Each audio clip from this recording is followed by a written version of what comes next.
There's free speech, and then there's hate speech.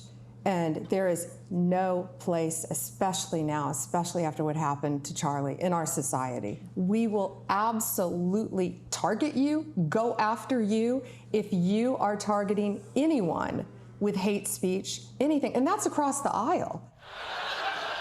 First of all, you would think that the Attorney General would know that hate speech is protected by the First Amendment. Even if you're not a big reader, it is the first one, okay? You have to read it to get to the one you like. Now, honestly, if I went back in time and told the Founding Fathers that this is what would become of the First Amendment, they would say, that's insane. And why are you wearing pants, woman? To which I would say, why are you wearing a wig? Anyway. I'm getting off track. The point is, we need to understand that no matter how mad someone makes you online, that's not enough to make it illegal. That said, if you are going to crack down on hate speech, can I request that we start with the YouTube comments under my lasagna recipe? My mozzarella portions are not gay. It's been a tough week for America. No matter what side of the aisle you've been on, we have all been processing what happened to Charlie Kirk and what's happened since. Honestly, I don't even know if I have the right words for this, but I do take comfort in knowing that I'm not the only one who can't seem to find the right words. My condolences on the loss of the Sentinel.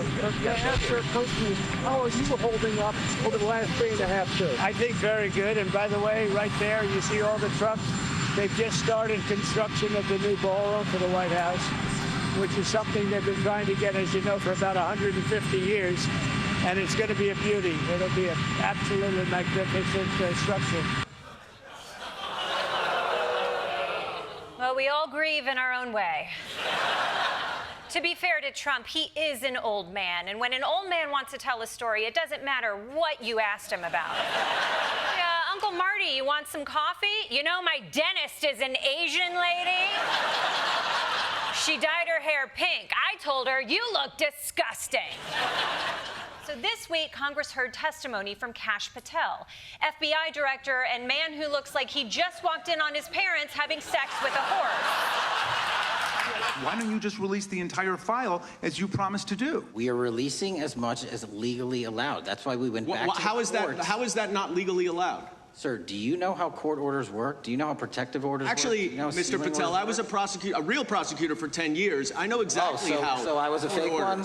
Why are you protecting pedophiles? That is maybe the most offensive thing you could say to me. That's maybe the most offensive thing you could say to me? Patel's like, listen, there's a lot you could say about me.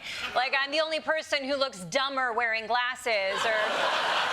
But I almost felt bad for Patel. He had to convincingly pretend that his boss had nothing to do with Jeffrey Epstein, and he was not up for the task. How many times did President Trump's name appear in the Epstein files? Was it more than 100, more than 1,000? It sounds like if you don't know the number, it could at least be 1,000 times. It's not. It's not. Is it at least 500 times? No. Is it at least 100 times? No. Then what's the number? I don't know the number, but it's not that.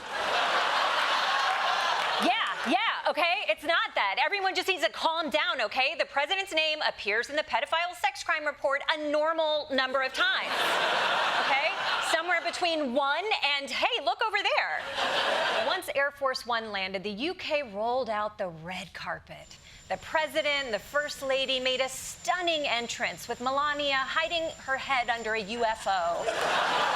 And from there, it was on to Windsor Castle to tell the beef eaters that he's also on an all-beef diet. And that was followed by a parade in which one horse gave Trump a special salute of his own.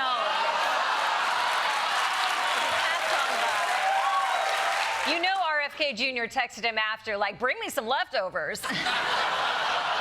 But then, of course, Trump took part in the time-honored tradition of pretending he cares about history. Sorry, what the hell is going on with Melania right here? Is she even in there, or did she just put her clothes on a coat rack and sneak out? Now, tomorrow, Trump will be meeting with the Prime Minister to talk policy, but he had such a wonderful time today with all the pomp and circumstance, and it must have been so nice to spend some time in such ultimate surroundings and forget all about the drama and the troubles back home. Protesters here overnight projecting a photo of President Trump alongside convicted sex offender Jeffrey Epstein on the walls of Windsor. Oh, man, not all over the good castle. Gaze upon him with a gait even more majestic than that of the royal horses that pranced before him. He wowed the English with charm, intelligence, and an undeniable sexual charisma that filled their air like a pheromone-packed London fog. And as part of this historic trip, the perfectly tinted Trump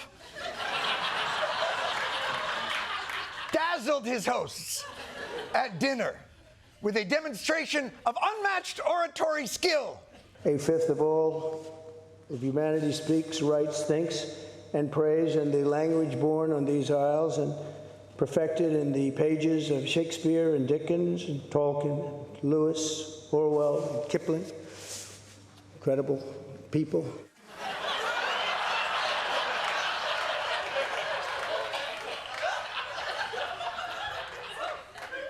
He didn't have to look down once. Completely off book, as he name-checked his favorite authors from the top of his head. Trump employing restraint, not to quote verbatim these great authors. Our president has devoured voraciously. We saw the dismissal of a very well-known chat show host in America last night, Mr. Kimmel. Is free speech more under attack in Britain or America? How dare you, sir! How dare you, sir!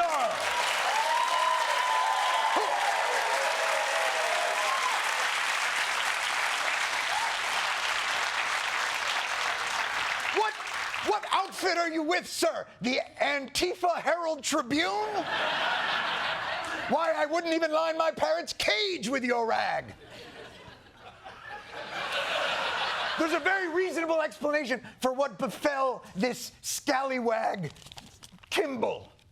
Well, Jimmy Kimmel was fired because he had bad ratings more than anything else, and he said a horrible thing about a great gentleman known as Charlie Kirk. And Jimmy Kimmel is not a talented person. He had very bad ratings, and they should have fired him a long time ago. So, you know, you can call that free speech or not. Shut the up! Yay! You may call it free speech in jolly old England, but in America we have a little something called the First Amendment. And let me tell you how it works. There's something called a talent-o-meter.